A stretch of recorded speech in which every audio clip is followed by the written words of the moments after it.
Water culture. Is it a good thing? Is it a bad thing? Most of us had tried it at some point and had varying degrees of success. Let's have a look into it and see what it actually does to your orchid and come up with some conclusions for ourselves. Welcome to the Nature Company. If this is the kind of content you're interested in, please hit that subscribe button down below and that notification bell to be notified of all our upcoming content so you don't miss out on a thing. So for those who know very little about water culture or have heard about it but unsure exactly what it is, let's go through the three different types of water culture that there are.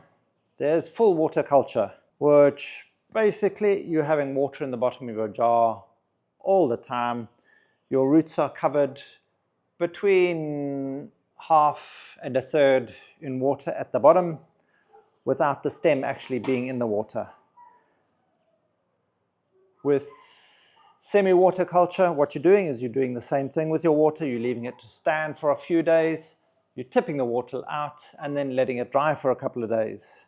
So there's different variations, generally 2 days wet, 5 days dry, or 5 days wet, 2 days dry. Up to you with that, but that's basically how it goes. And then there's also semi-hydro. Semi-hydro's pretty much the same, except you've got a media such as lacquer or lava rock, or even things like marbles in your jar that is holding your orchid upright, and your roots are then growing through that into the water. So that's a basic idea of what the three different types of water culture that there are. And the reasons a lot of people tend to say, let's do water culture, is because they say it's a lot less effort. I'm not sure whether I quite believe that. They say once your water's in the jar, you're basically just leaving it. But we all know things are never that simple. And when you're doing semi-water culture, you've got to keep track of what days you've got water in and what days you haven't. And then also you've got to worry about feeding, you've got to worry about cleaning your jars to ensure that they always look crystal clear and beautiful, which is what you're selling the product as.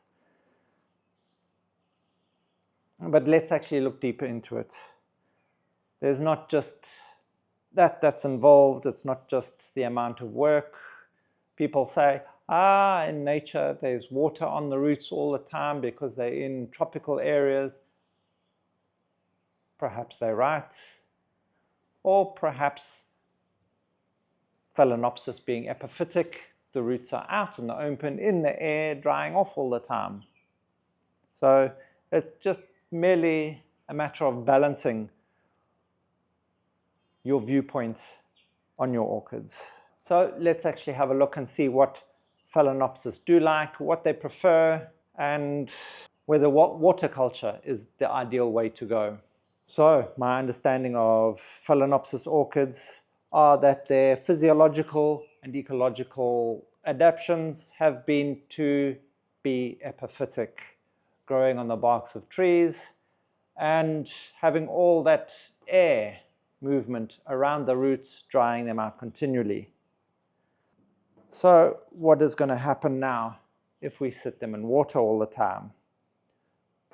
Well, Phalaenopsis roots, being large fleshy roots, are known to be susceptible to root rot.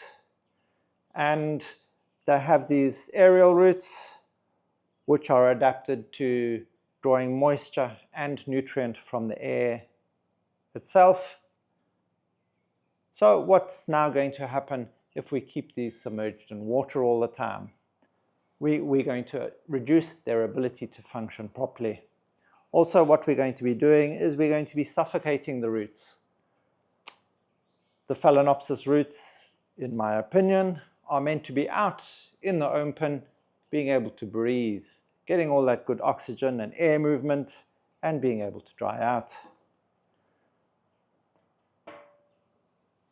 So all we're doing is basically we're drowning the poor roots in water and suffocating them. Along with this oxygen deprivation, what we're doing is providing an ideal environment for fungi and bacteria to grow and flourish and rot your orchid. We all know how much they like warm, damp, humid environments, and that's exactly what we're giving them here. And then, as I said, your Phalaenopsis being epiphytic orchids and these large fleshy roots with all this velamen have been adapted to be able to dry out quickly. They absorb water incredibly quickly and hold that moisture to be available for the plant when it needs it. And they need to be able to dry out afterwards on the outside so that they don't have fungus and bacteria growing on them to rot them off. So to get the roots to grow to their maximum, we need to mimic their natural environment as closely as possible, which for me means putting them up in a media such as bark, coir. Sphagnum moss can be incredibly difficult to control your watering when you're using Phalaenopsis, so that's best kept for those people who have got enough experience with it. Me, I prefer to use bark or coir, and I find that incredibly easy to grow my Phalaenopsis in. So you need to ensure in mimicking your natural environment that you've got that amazing aeration that you need and that fast drainage so that we can keep those roots healthy. Also, another serious problem you can get with your Phalaenopsis in water culture is you have a problem with nutrient absorption.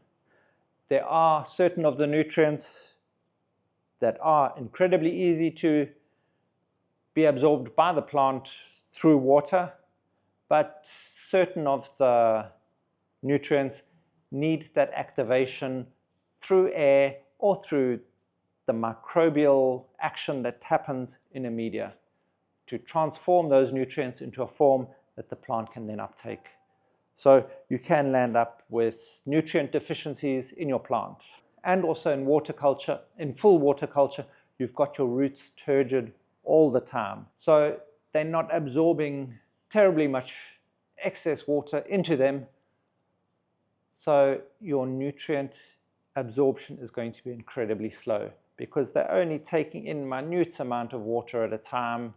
And with it absorbing the nutrients with the water, you've got to ensure that the roots are almost thirsty enough to draw all of that nutrient and water into it at the same time so that it can feed the top of your plant. With this lack of nutrient uptake or nutrient imbalance, you'll notice your newer leaf growths generally get smaller and smaller and smaller from your originals, and your leaves may also be limp and not nice and upright and turgid like they would be otherwise. So to get the ideal growth out of your Phalaenopsis, you've got to remember balanced fertilizer and a proper media can ensure your plant can maximize its nutrient uptake to get the best growth. Also, stability or consistency of the environment that it's growing in is key because Phalaenopsis like to have a pretty stable environment in which they grow. This is when they're the happiest and grow the best. And when you're growing in full water culture, you're going to constantly be having fluctuations in your water levels. You're probably going to be having difficulties in maintaining your nutrient balance in your water. And as evaporation takes place after feeding, your nutrient levels are going to get too high and you can start forming nutrient toxicities. And all of this is going to be stressing your plants, going to be affecting the roots, going to be causing yellowing of the leaves, wilting, reduced top growth, and even malformed growth. Consistent feeding, a consistent environment where your roots are going to be stable and undisturbed is going to be more suitable for your plant's growth.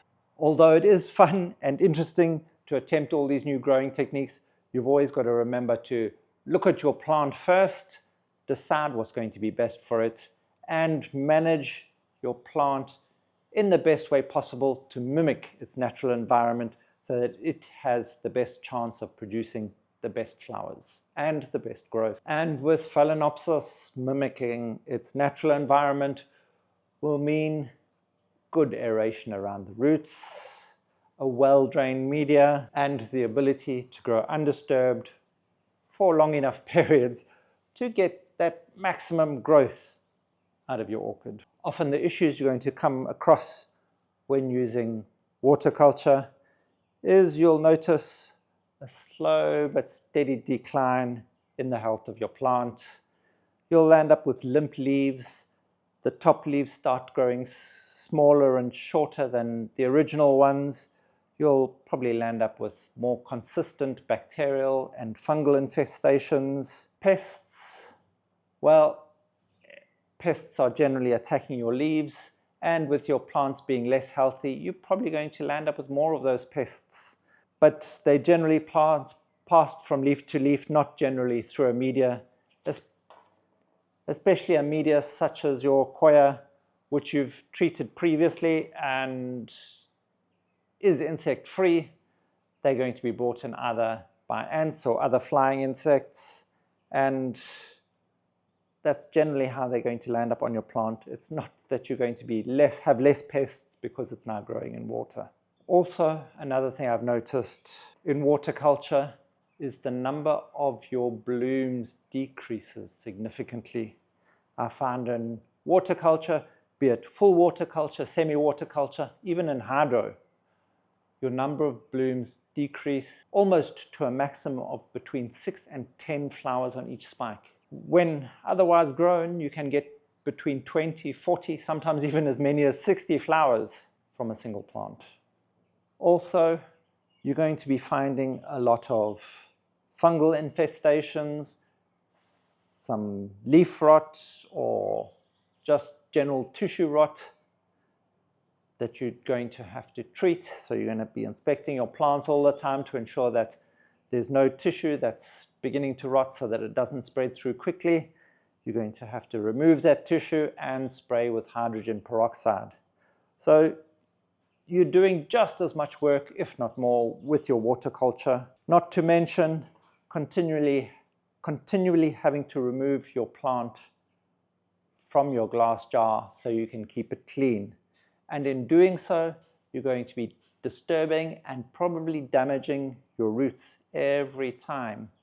Those root tips are very tender and can be seriously affected by being constantly bumped up against the glass or your hands or the table, wherever you're putting it. So it's better to have them undisturbed. Also, you'll find in water culture, you land up with a lot less root volume. This also affects the growth of your plant itself. You'll land up with the older leaves yellowing and dying a lot faster. The newer leaves, as I've said before, being smaller. You need lots of root growth to have a good, strong, healthy plant. And you'll notice on most other Phalaenopsis that you're growing in a media, you're going to be having 10, 15 leaves. Growing in water culture, you'll often only find between 3 and 4 leaves.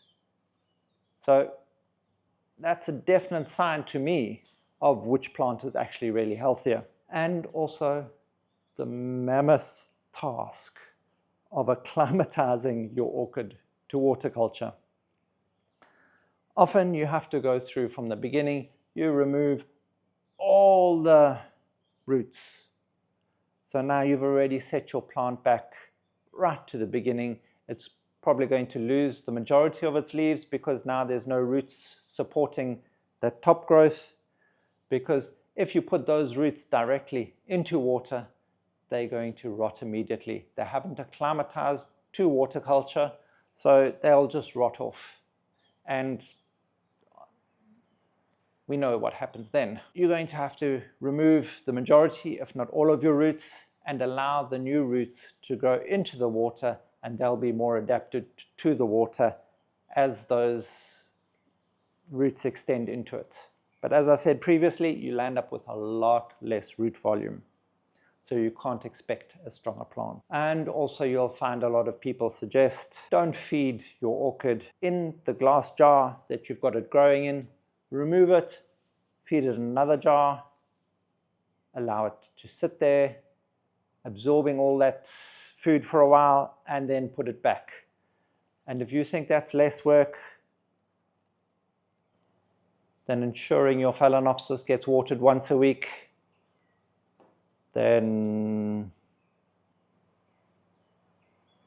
I leave that in your hands. Don't get me wrong, although I came across really strong in this video, I have no problems with people who prefer water culture. The aesthetics of it can be actually quite appealing. For me, the plants never look as healthy as what they do otherwise, but people still manage to get their blooms, and I would rather people have plants in their home, growing them the way they like to grow them, as opposed to not having them at all. And another problem we come across with is how to stake up your orchid spike when it starts to grow. With the media, it's dead easy. Well, that's my thoughts on water culture. And to me, it appears people are willing to accept their orchids looking in a poorer state in water culture and accepting it than they would in any other media.